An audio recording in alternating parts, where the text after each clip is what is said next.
We purchased this house 2 years ago for $675,000. That's crazy to think about. Okay, anyway, fast forward. It's so bad, Mitch. Oh my gosh.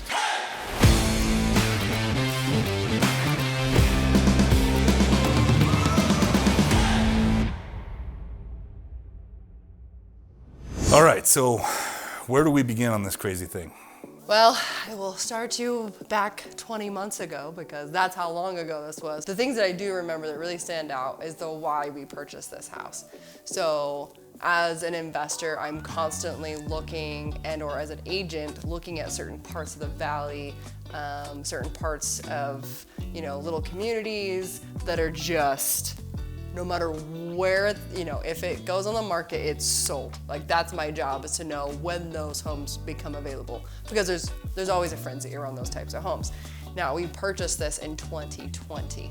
And so Olympus Cove is one of the most sought after neighborhoods in all of Utah. Like really, it's such a unique community. It's so beautiful. It sits under Mount Olympus that is just this breathtaking, absolutely just everyone wants to gorgeous view, foot of the mountain, like looking out over the whole valley. Everyone wants to live awesome. there. And as an investor, that's the key, right? Is you want to find little niche areas that you almost can't go wrong, right? You almost can't, no matter what happens, like there's going to be success in this neighborhood.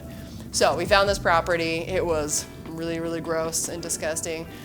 But when we walked it, we fell in love. I probably fell in love with more of it than anyone. It's a cool house. But I fell in love because there was this really cool, unique sunroom. So it was a deck that oversaw like the entire mountain, right, in the back of the house.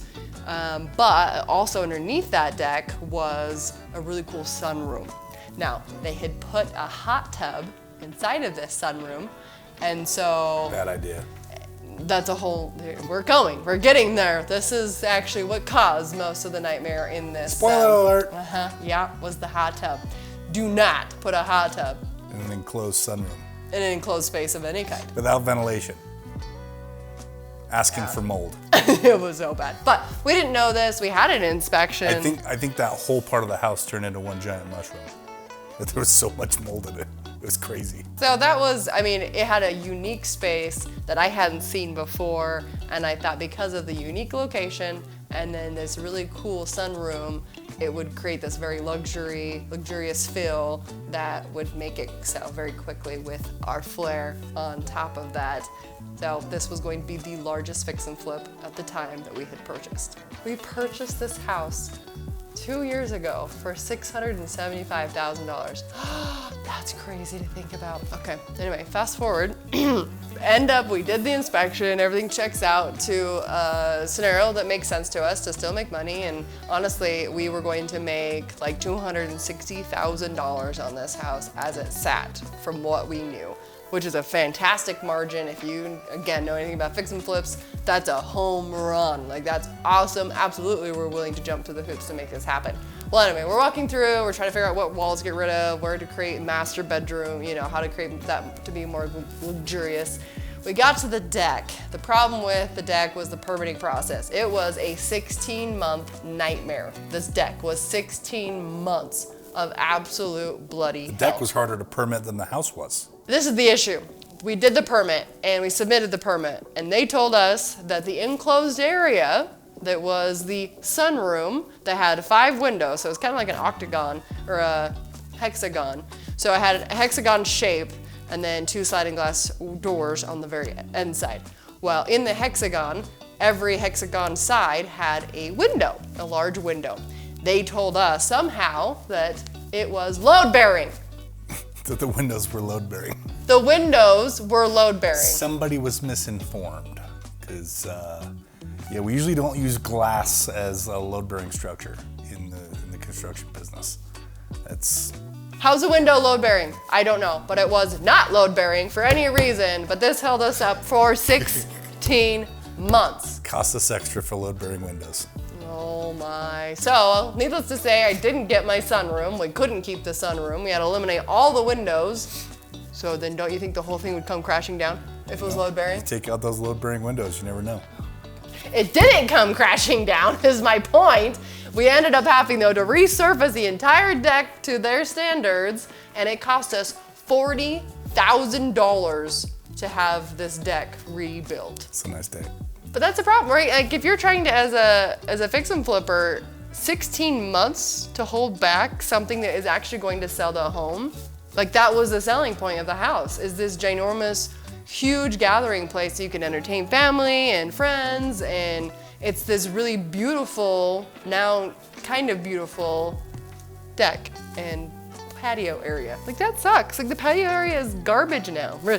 Really compared to what it was. Yeah, the patio below, yeah, it's not as cool as it was. No. However, there's no black mold. So that's a bonus. We'll throw that one in for free. We had to continue to the rest of the permitting process, and we did. So that was good. That the deck was holding us back from a lot of things, but then we could still work on the inside of the home. So that was, that's obviously a perk. But we ended up. And we got way far ahead of schedule, right? Nope. Every issue we could have in a house, we've had with this house. I mean, we've had floods, we've had electrical problems, we've had mold problems and permit problems and all the problems. Like I said, this house is a definition of flipping nightmares. That's why I said that. Because if it could go wrong, it actually did. I mean, I honestly don't know one part of this whole process that was like, ooh. That was easy. That was really easy. We never said that once. At no part during this process, did we say, oh, that was easy. No, everyone was sick. I mean, there wasn't one person in our construction team that wasn't just absolutely sick. The entire month of December, in January, in February, and we purchased it in like November. It was right when we needed them is when they got sick. Right. Like, oh, this person's got to wait 2 weeks because they have COVID. And then that's okay because we got the people coming in right behind. Oh, wait, no, they have COVID now? Okay, now we got to wait 2 more weeks. And then well, it just keeps pushing the everything out. timing just was terrible. Well, because I mean, not that we can control that, right? It's a shame, but it just didn't work out in our favor at all. Well, and you plan for things, but then those people who were supposed to come in at this time have to take other jobs to provide for their family. So then you get pushed back another 2 weeks. And then they get COVID at their other jobs. Yeah. I mean, it just honestly Somebody sneezed and they walked through the cloud. And then no one worked. So then it became this weird thing in 2021 where the government just paid people to stay at home and not have to work and play video games all day. But yeah, so that was a huge issue, and I think that had we hired the correct contractors, this all wouldn't have happened, but we didn't. And that is the biggest nightmare, right? When you need to fail fast, and we didn't fail fast enough on this project. You know, it's our fault. It's our responsibility. We failed in slow motion. Legit, that's what it was too, because you get told so many things. Oh, it'll be done next week. Oh, this will happen next week. Oh, this will be signed off this time. This will be signed off here. The problem is you're in it. If you ask another entire electrical crew to come through and figure out what the last because it had to get re-roped, the entire house. So to have another contractor come in and try and figure out what the heck they did behind them. What the previous person did. There's a catch-22 in trying to get rid of contractors, right? Or trying to change contractors mid-game. And so even if your contractor is like 80% of the way there, you still kind of want to try to make them happy because even though they're taking longer and they're a little more over budget than you had planned on, firing them and bringing in a new contractor and taking the time to have that contractor discover what was done already and what hasn't been done and how it was done and redo some of the things, it's more expensive and it takes more time. So it really has to be pretty bad for us to fire a contractor in order for us to calculate that as a break even. I mean, they've got to be really bad. So, we're stuck in that catch-22 often where it's like, well, we want to fire this person, but can't because it would take more time and more money to get someone else in here and figure out what the heck they did and to be able to pick up where they left off. What about that ceiling downstairs? The ceilings in the basement, the lowest part where we had to fur down for the ductwork, was about 6'5"? Yeah, and our plan was that we were just gonna paint the ductwork. Like we've seen that before in other houses. Cool. It's like an industrial kind of looks cool. You make a feature out of it, right? We talk about this all the time on this channel. If there's a weird thing that you can't fix, turn it into a feature like the step at Evergreen, right? So we were just gonna paint it like a cool like copper color and make it look really dope in this game room downstairs. But the inspector, was it the same one that told us that we couldn't remove our load-bearing windows? Yeah, probably. Came and told us that we had to frame out and sheetrock this fur down for the ductwork, and it brought it down to like 6 feet. I'm 6'2", so I'm whacking my head on this thing when I try to walk through the basement. But it totally killed the basement. Yeah. It killed the whole basement. Because it was a really cool game room before that. It was a really nice feature that because there was nothing there before, right? And by actually closing it in and making it a functional space, now it was a sick game room or just cool entertainment spot. But now it's more like a little children's room. Yeah. Yep. And every single person that walks through, it's so sad too because it's so pretty. Like, we did such a good job on the finishes in this home, and it really did turn out, even with all the nightmares, it turned out absolutely stunning and so pretty. The problem is that basement. Every single person goes, oh my gosh, I love the house, the finishes, everything about it. It's just so beautiful. My husband's 6'5", he can't do it. My husband's 6'2", he can't do it. Yeah, only if you have... My husband and I are both 6 foot, we can't do it. It's like, oh my gosh, okay, well. I wouldn't either. I mean, I wouldn't buy that house either, being 6'2", just for that reason, right? I don't want to have to duck every time I want to go into the game room. I mean, overall, the house had the worst contractors that we worked with, unfortunately, on this house. You know, that's not to say that it was their fault. Oh, well, yeah, definitely not all of them, but like, you know, it's not that we meant to have this happen, and it's definitely not that, and I'm sure, you know, you can resonate with this. Maybe some of you are watching this and going, yeah, you don't know until you're in it. Like, you have no idea. And we've worked with these people before, so it's not like we were vetting them for the first time. We do have to do that often. We do have to get new contractors on new projects because we have so many going on. Contractors are just good until they're not. Like, you find a good contractor, they're good until they're not. Maybe they get busy. Maybe they found other work. Maybe something in their life changes, right? But they're just good until they're not. I probably think that that's true with anyone. So not just a dig at contractors. I mean, life changes for people. And if all of a sudden people aren't showing up in the workplace like they're supposed to be, you need to have a very strict policy that there's zero tolerance. You need to. You have a zero tolerance policy. But for whatever reason, I know why. We got too busy. And that's probably the lesson that I learned from this, is that we were so excited because of the market that why wouldn't we just keep growing? Why wouldn't we just keep buying? Why wouldn't we just keep going? And I'll take a lot of that responsibility. I was pretty excited about just, right? I'm like, we have to get to 15! You know, we gotta get to 15 fix and flips. And which probably wasn't necessarily the greatest idea because it made us... It was with the information we had at the time. That was the right choice, right? And we have backup strategies. Yeah. And so, you know, we can execute those backup strategies if we have to. Look at each property as often as maybe we should have, and not look at each contractor. Yeah, because it pulls your attention. The more properties you have, the less individualized attention each one gets, and that's true. Kind of the caveat to this, which was kind of funny, and you know, our partners and things would be like, we have this property too long, and we'd be like, I know! We don't get paid either until it's done and sold. We get it, we totally know. And then, you know, but every day we'd be like, it's fine, guys.